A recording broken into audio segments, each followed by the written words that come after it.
You're listening to Design Between the Lines, the only design and home furnishings podcast where we talk with the movers and shakers, industry innovators, and lifetime legends of the home furnishings industry. It's here that I get a chance to sit and chat with the influencers shaping the industry into what it is today. This episode of Design Between the Lines is presented by International Market Centers. IMC is the world's largest operator of premier space for the furniture, gift, home decor, rug, and apparel industries, and operates nearly 20 million square feet of world-class exhibition space in High Point, Atlanta, and Las Vegas. We're back with Dawn Brinson and Christi Barbour, where we continue our conversation about marketing and design in the home furnishings industry today. In addition, we're going to talk about High Point Discovered, High Point's growth as a destination for design, and great advice for students and those who want to start a career in the home furnishings industry. So, we talked a little bit about it at the end about COVID and how that affected your businesses. We talked just before that about the harmony between the creative side of things that you bring and your business goals and how those harmonize, or how you harmonize them within your own businesses. So now I'm going to take it one step further. I'm going to ask you, in both of your sides of this business, how do you stay ahead of the curve in your business? How do you find ways of staying ahead of that curve, both in design and in marketing? I would say, why don't you start with that, Dawn? It's a big one. I just dropped a bomb, so go for it. Sure. Pick that bomb up. Sure. I'll pick up what you're throwing down. It's a myriad of things. It goes back to the fact that I love research. My background is actually in the sciences. And so taking research and delving into it, figuring out how we can apply things that are from outside of our industry into our industry, because there are a lot of other places that are doing interesting and innovative work. So how might we be able to apply that? I have this ideation where I can see disparate things. You give me a weird puzzle of three unconnected things, and I figure out how to put them together. So to me, that's a real challenge and a lot of fun.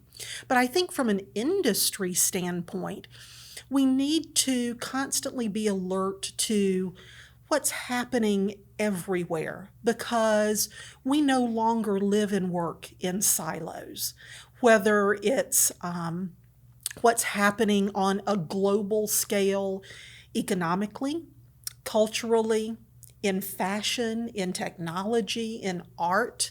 I think that all of those things can bring new interest and new adaptation to what we do as marketers. Mm-hmm. My clients also push us to find new ways to do things, not because they want to see something else, but because we don't want to be doing the same thing with every client all the time. Yeah.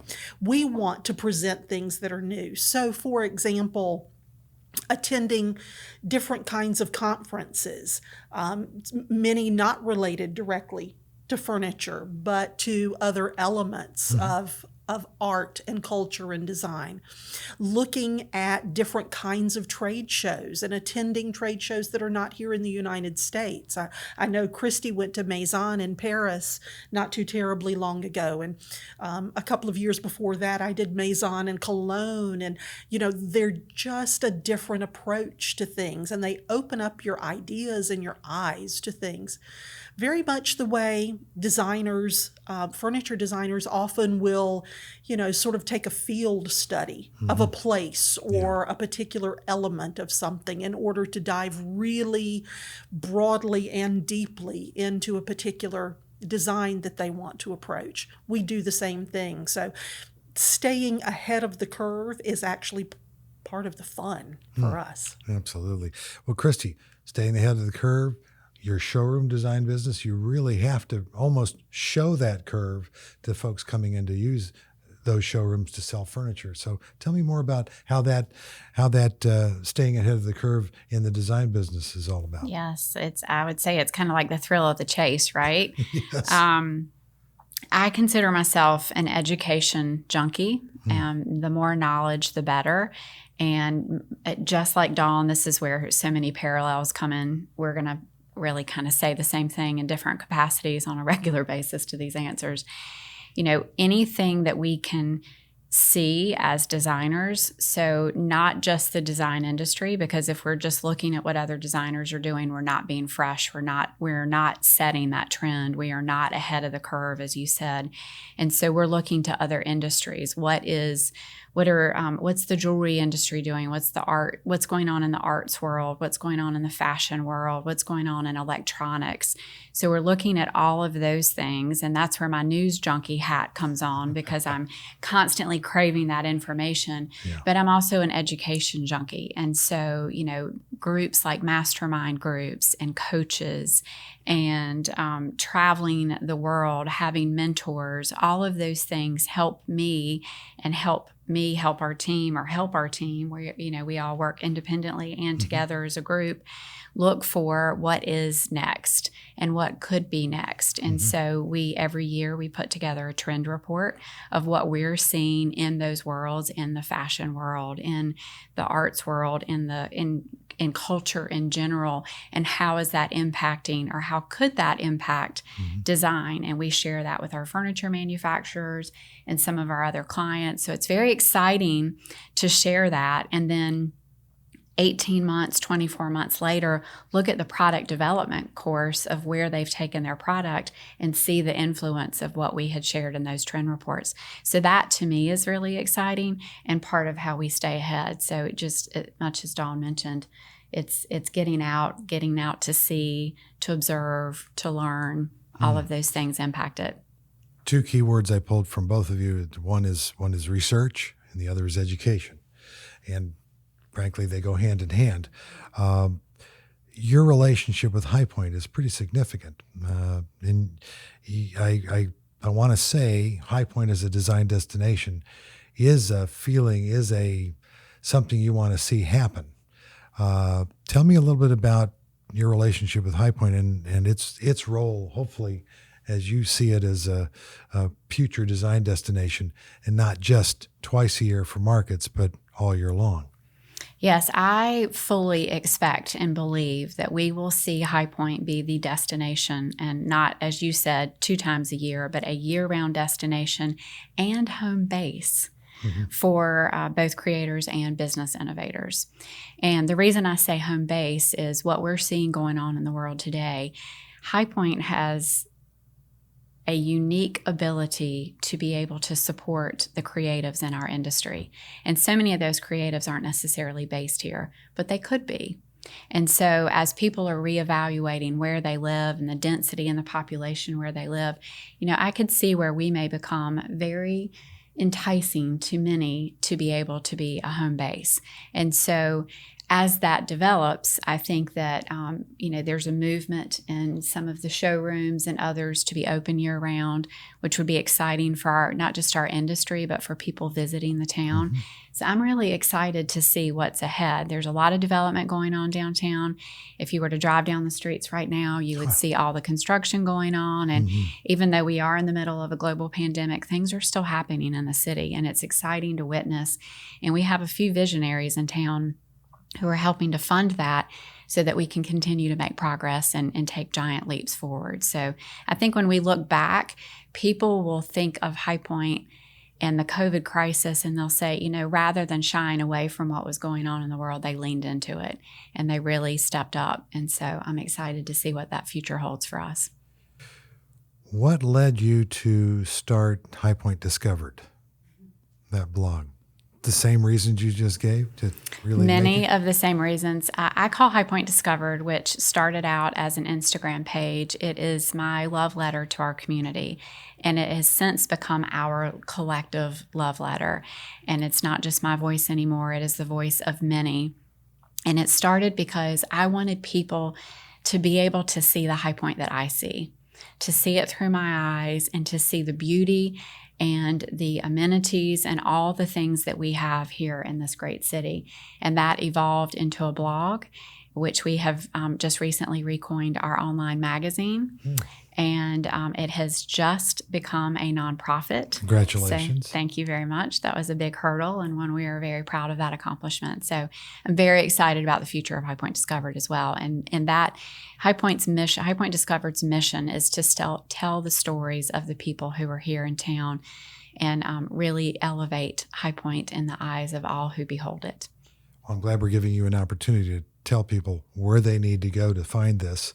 And that's good. And they need to learn more about High Point. Speaking of High Point, from a marketing perspective, I wanted to ask this since we sat down today. What, in your opinion, Dawn, makes High Point unique as opposed to any other major market in the home furnishings industry now? Sure. I'm going to talk about it twofold. I'm going to talk about the market, but I also want to talk about the city as well. Absolutely. From the market standpoint, I think that there are a couple of things that, as we work with retailers, designers, design firms, hospitality industry clients, all of those sorts, they look to High Point, even if they have other markets and other availability. High Point is outside of those of us who live and work in High Point. To the outside world, it is this, sort of the shining beacon on the hill kind of thing. And I don't think we always realize that, and I don't think that we always appreciate that. It is something that has been around for, in excess of 100 years. How many types of markets can say that? So that it has evolved and developed and created a real sense of itself. And I think that we've had some, times where we've had to rethink what we were doing and maybe haven't felt quite as strongly positioned. But in the last 10 years, I have seen such a renaissance of both pride and ownership in the market itself and how it's positioned and how people talk about it. That makes me feel so good about it. From the sense of High Point, the city, the community. When I first moved here a long time ago as a young adult, High Point was not the city that I thought I could embrace. I was concerned about it. And through the years, things have developed and progressed, and maybe not as fast as we all thought they were. And there were a lot of naysayers in the community. Oh, we can't have that because High Point doesn't support it. When Christi told me about what she wanted to do with High Point Discovered, I promise you, my first reaction was, would it be just too far over the pale for me to jump over in her lap and kiss her on the cheek? I was blown away because it was something that had been sitting inside of me for so long that what if we could tell the story of the good? I just didn't have the mechanism to do it. And she had just taken on this anonymous, white knight kind of position to be able to do that. And so literally on a plane home from a business trip, I wrote down all of these ideas. Okay, do this, do this, do this, do this, do this. And I had about 10 pages when I landed. The next week I handed them to Christi and I said, I think you ought to do it this way. Which was amazing, by the way. But here's what I will tell you. Over the course of just 18 to 24 months, that High Point Discovered has been in existence, and this sort of renaissance movement of what's going on across our city, other places are really learning about this. I was in South Carolina, in my hometown, pre this illness late last year, at an event. Most people I didn't know were attending this event, and I ended up being seated next to the head of the Chamber of Commerce. And we got to talking about some things, and he asked about me, and I, mentioned that I lived in High Point, and he said to me, now, this community, and I won't mention which one it is, but I'm very proud of the renaissance that has happened in my hometown too. It has taken years, but they have found their own voice, and it's wonderful, and I'm so happy when I go home. And I have always thought of them as a little bit of a pinnacle of where we could aspire to be in High Point. So this gentleman says to me, "Oh, you're from High Point. I can't believe all the things that are going on there. It's phenomenal." And here was his quote: "If we could ever be like High Point, we would feel like we had really accomplished something." Wow. And I went, Yeah. "You know what, you're right." And then he asked me some question, and I picked up on something that Christi had told me months ago, had just rolled out of her mouth. He said, "Describe High Point to me, if you had to." And I said, "We're the city of creativity." And literally the other 7 people at the table stopped and went, "That's phenomenal. Tell us about High Point." That's all I had to say, and an entire table of strangers wanted to know about our community. That's our new byline. Somebody write that one down. Well, That's I've said great. we need to trademark that and put it city of up. creativity. We talk about Absolutely. it throughout the blog yeah. routinely. Well, speaking of creativity in the city of High Point, what do you think is next for the city of High Point? What's coming up next? I know, obviously, a lot of buildings. I know one specific one, your complex, your not building, complex that you're working on, Christi, is the Congdon Yards complex. That's certainly what's next for High Point. So tell us a little bit about that. Yes, through the generosity of David Congdon and the Congdon Foundation, High Point has an unbelievably incredible gift in Congdon Yards, which is a multi-building campus. It started with Plant 7, who many in the industry know and love as the old Union Square loft, and there were many market parties and showrooms in that building, and that building is being lovingly restored to its original grandeur and then some. It's an old hosiery mill, over 100 years old, and so the building itself, the architecture is just spectacular. And so they have recently acquired the space adjacent to it. I'm drawing a blank. It's an old furniture. Oh, Yes. the hosiery mill. Yes. The Adams Millis. Yes, I can't think of the name of it. Anyway, so now there's 2 buildings, and they're doing some studies on potentially more buildings on the campus. But, you know, their thought process is their target is going to be creatives to the creative city, a great nod to the creative city, as well as businesses and the like. So, you know, one of the things that they're going to have is a maker space on the first floor. They're very excited about that.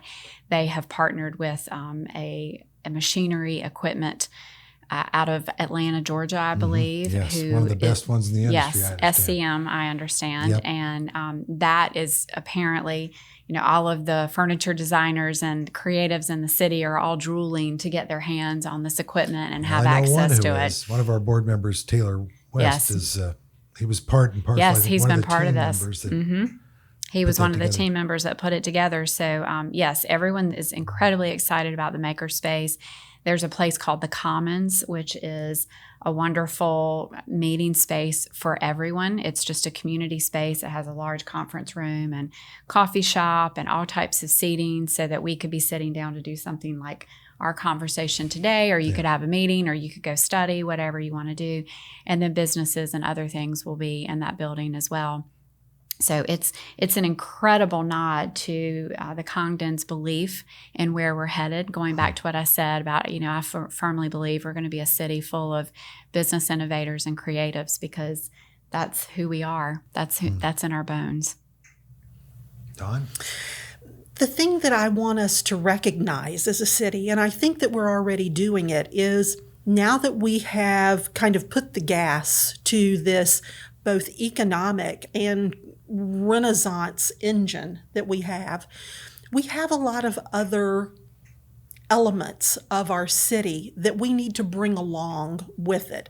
I don't want us to just say, okay, this little small patch or this little small community is going to benefit from this. I think that the conversations now that I am hearing, which are heartening to me, by the city leaders are, how do we bring the entire community along on this really wonderful journey in whatever way that is appropriate for them and for all elements of our community. So I think that for the first time in a very long time, I feel like the city is not just has this what do we do next vision, but what do we do in the big picture and in the long run, and how do we use what we've got now and really propel ourselves into something that everybody who lives here can be proud of.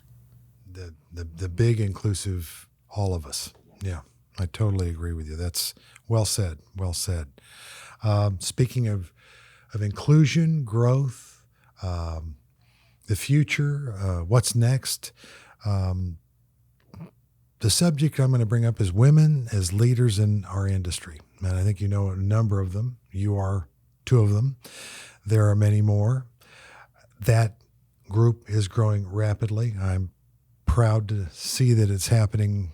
Only took a lot of years in this industry. How do we attract more to the business, marketing, and design and more women in a career way into our industry in your fields of endeavor within it? How would you see, what should we do to educate, encourage, and empower young women all over the country to come and find their way in our industry? Any thoughts on that? It's a big subject. It is. And I do struggle with this one a little bit, only because the design industry in general, interior design specifically, is, the demographic is largely women. Mm-hmm. And so it's not that I don't think that they're there. So I'm processing, how do we get them in leadership roles? How do we get them more involved? Mm-hmm. Because from where I come, my perspective is, I don't really remember the industry not including women, because I have been surrounded by some really strong women through my career. So I'm blessed in that regard. I have those rose-colored glasses on, so to speak. But I do think that, going back to that education component that you mentioned, we're all heavily involved in education and mentoring and speaking. Mm-hmm. And that's where I find that I connect with a lot of these young designers who see someone, as a leader or speaking or whatever the case may be, and start to ask questions. And I know Dawn's very involved with the competition at the Bienenstock Library, as well as a couple of other things. And because of that, I think that we as industry professionals, our best opportunity is with the very young of the profession. So through schools, through professional affiliations, to invite them and take them under our wing. And I think that's going to be our best way to lead them into those positions. When I started in this industry, there really weren't a lot of women in leadership capacities. Women were in creative fields, mm-hmm. or they were in administrative kinds of roles. And so we've seen a lot of that change, and I want to salute that. I think that that's very important for us to take stock and say, while we may not be exactly where we want to be, we have made huge strides through the years. And much of that has been organically created. When I was first in the industry, it really primarily was more family-owned manufacturing businesses. Let's talk about on the manufacturing side for a mm-hmm. second.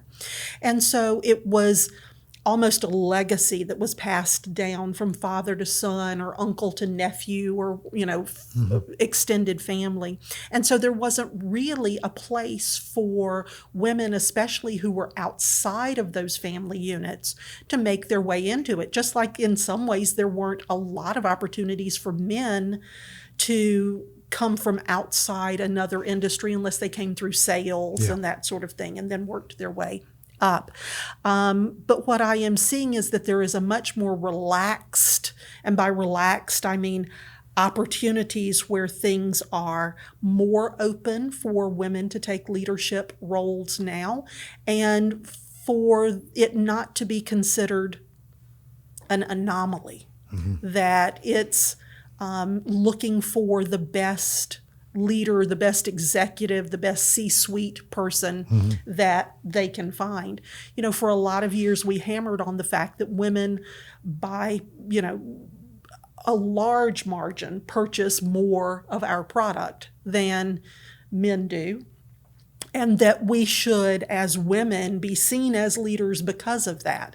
And I think it has taken some time. I think that's absolutely the case. But I also think that it has taken a little bit of time for women to find their footing in a lot of other industry avenues that weren't traditionally women's roles, logistics and production and, supply chain and all of those sorts of things that now, if there are women coming through college and they're looking at those kinds of things, then yes, I think to Christi's point, we absolutely should be in there talking about how this is a viable and really elegant business to be in, and that it's collaborative and it's not overly competitive in terms of the sort of cutthroat competition that I experienced in other businesses before, and that it's a really, really good chance to spread your wings, to become a leader, to impact a business, and to impact an industry. So that's where I'm coming from. Awesome. Well said, both of you. Thank you very much for that input, and I hope our listeners take that to heart. And we want you. Come to the furniture industry and find your career path. We'd love to have you here. Couple of quick things. One, I'm going to ask you, this is the fun part here. There's been a lot of fun, but this particular one, talk about dropping a bomb. Your greatest success, and I'm going to use the term, in your greatest learning experience, as opposed to failure. If you got a couple of those that you might be able to think or let us know a little bit about, that might be interesting also for our listeners and viewers. I can't imagine what's occurring in your head right now, but I can also tell you wouldn't believe some of the stories we've heard over the years in Design Between the Lines. So feel free. Greatest success, start with that. If there's a greatest learning experience, throw that one out too. That is quite the bomb. Let's see. Starting with greatest success, I would say, building the business that we have built. When I started, I had no intentions of building a company. I started out of circumstances that made me want to go out on my own and kind of machete my own path, to use Dawn's words. And it has slowly and in a very baby step kind of mentality grown to a really wonderful team of 12 and, with an incredible culture and people that I absolutely adore and love to work with every day. So for me, in a professional role, that is my greatest success, aside, of course, from my children and some of the other personal attributes that I hold dear to my heart. And then the second one would be the birth of High Point Discovered, because that is something that, as Dawn said, is, I think it's deep inside of a lot of us, those of us especially who are from here or have spent a lot of time here. We all love this city, and I think especially in this industry, we view it differently than maybe some of the locals that don't see the beauty of our industry. And so that's been incredibly rewarding as well. I think on the success side, it's not just one thing. Pride is not something that you're supposed to have, but I have a great deal of pride when someone comes to us as a company and says, we've heard about you in the industry. We know that you're the ones to come to if we want to get from A to Z.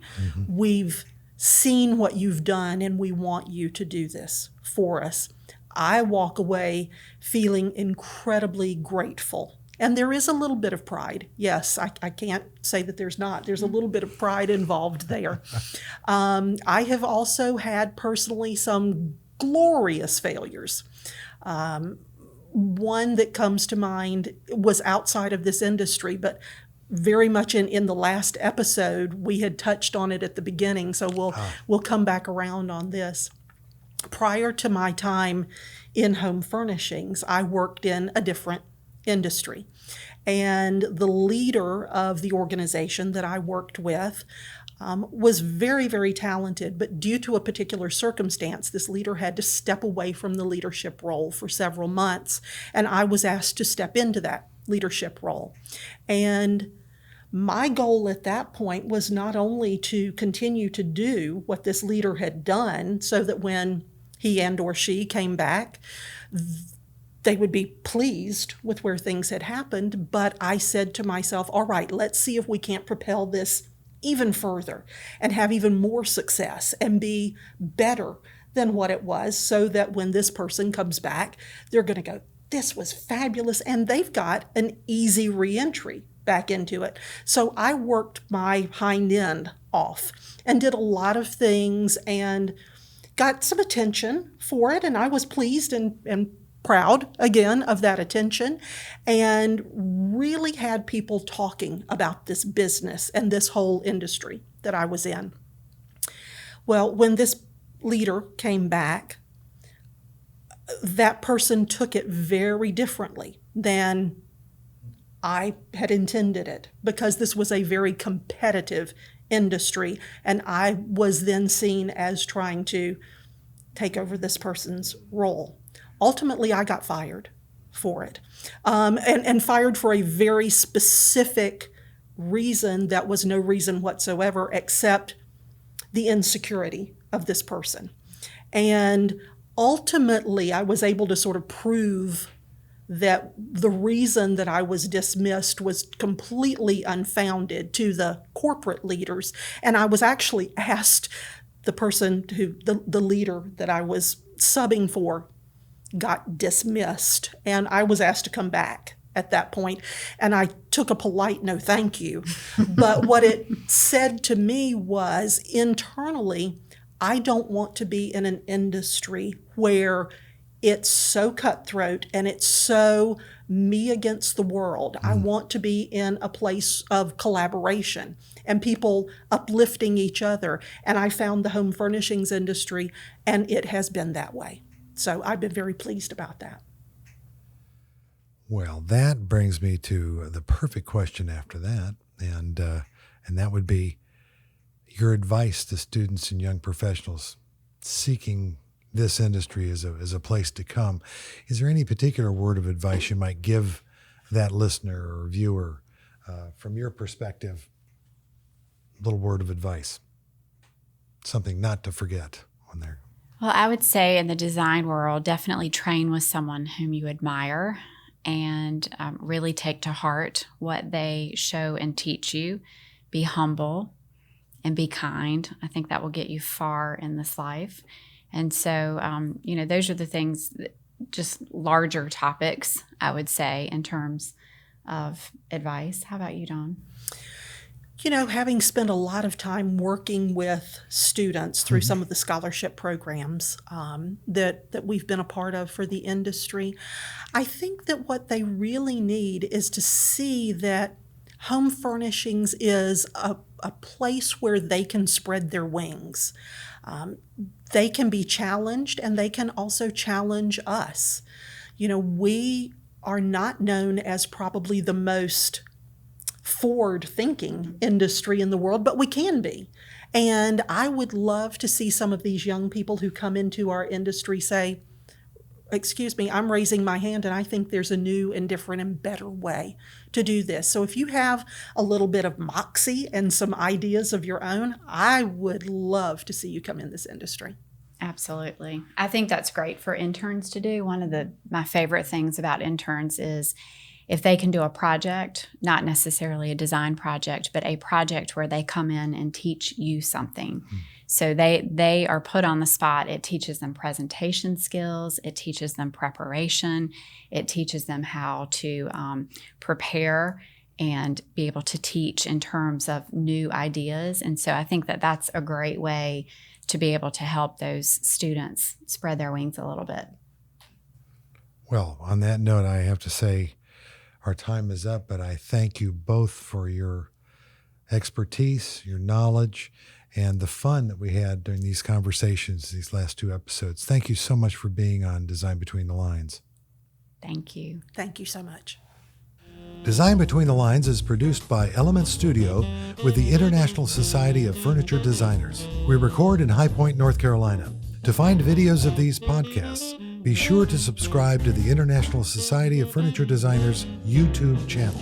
To learn more about ISFD, visit isfd.org. And don't forget to subscribe to hear more industry stories of Design Between the Lines.